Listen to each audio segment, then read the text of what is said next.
মুনাফিকের আলামত তিনটা। 4 নম্বরে হলো ওয়াইদা খাসামা ফাজারা। 4 নম্বর, যখন কোন মানুষ ঝগড়া লাগে, এলাকার ঝগড়া আছে না নাই? এই এলাকা কোনো নাই, এই এলাকাতে ঝগড়া আছে, বিভিন্ন এলাকাতে ঝগড়া আছে, বাংলাদেশেও ঝগড়া আছে, ইন্ডিয়াতেও আছে।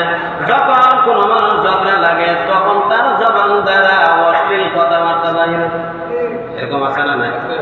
4 নম্বর ওয়াইদা খাসামা ফাজারা, যখন তারা বিবাদের মধ্যে লিপ্ত হবে, ঝগড়া করবে, তর্ক বিতর্ক করবে, এমন কিছু খারাপ মানুষ আছে, ওই মানুষগুলার মুখ দ্বারা জবান দ্বারা খারাপ বাক্য উচ্চারণ হয়, এরকম আছে না নাই?